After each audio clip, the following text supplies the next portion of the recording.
International Council of Indian Muslims, ICIM, the Indian American Muslim Council, IAMC, Islamic Society of Northern America, or I should say Islamic Society of North America, ISNA.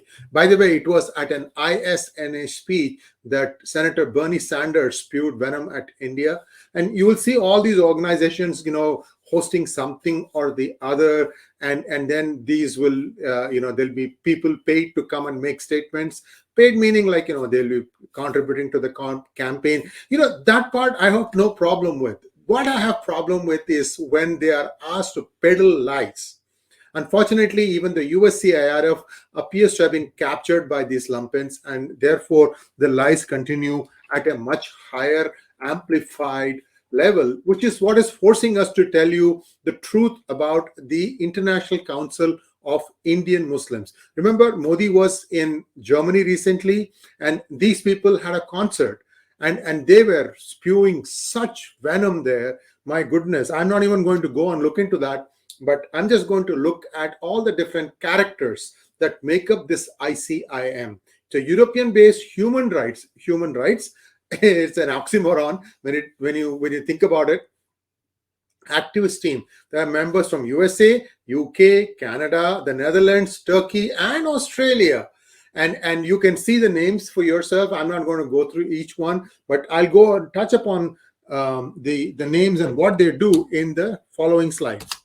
First, Rashid Ahmed is the president, who also happens to head, remember I told you, IAMC, Indo-American or Indian American Muslim Council, a front for Jamaat-e-Islami. To get the actual data, you need to go back and read that Disinfo Lab report, which is, I think, about 29 pages or 100 pages.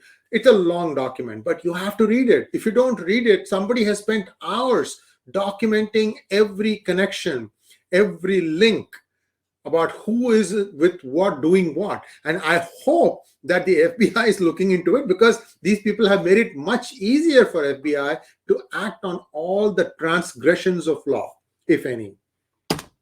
Then you have Dr. Umair Khan, who is the founding member of the Scottish Indians for Justice and supervisory member board of Foundation, the London Story.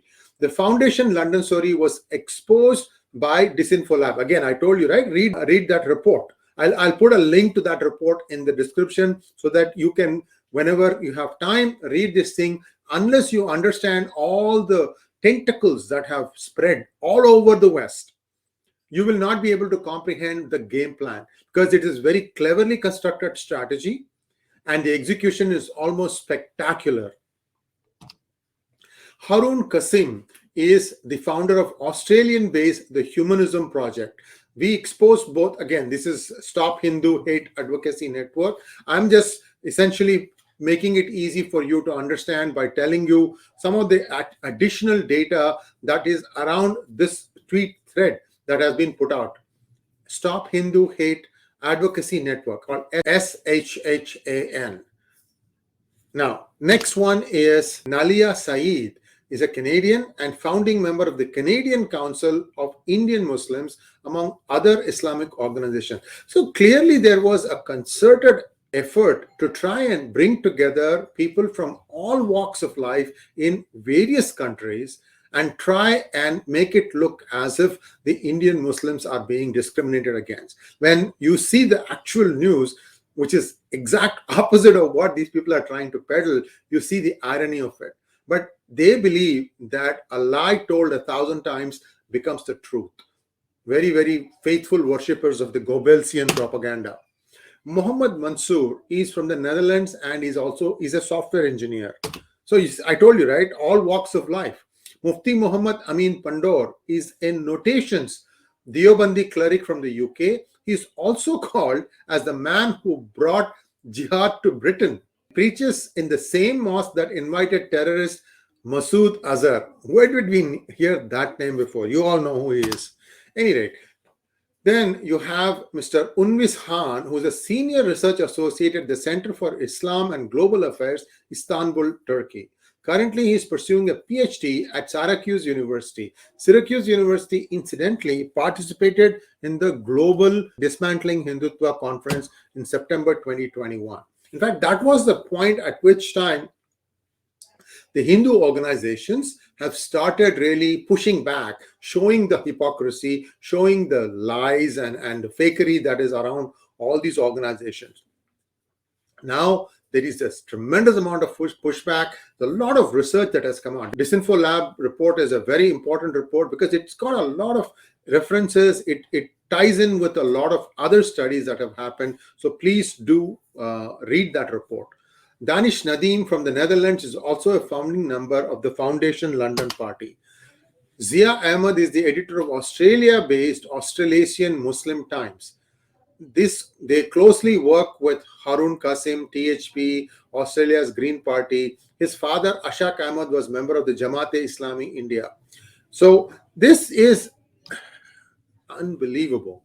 And this org chart, that should be, something that people need to be referring to whenever you see news about some tweet that doesn't ring true, that seems to say that the Muslims in India are being discriminated against. You need to go back to this org chart to see where it emanated from, then you can connect the dots. So this is now becoming a full-fledged fake information warfare.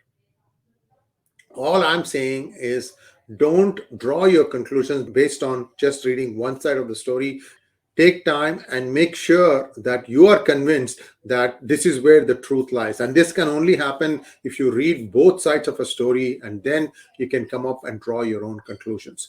Thanks for watching. Please like, share, and subscribe to our channel. And don't forget to click on the bell button for notifications. If you think you like this video, please show us your appreciation by clicking on the super thanks button. Namaskar. Thank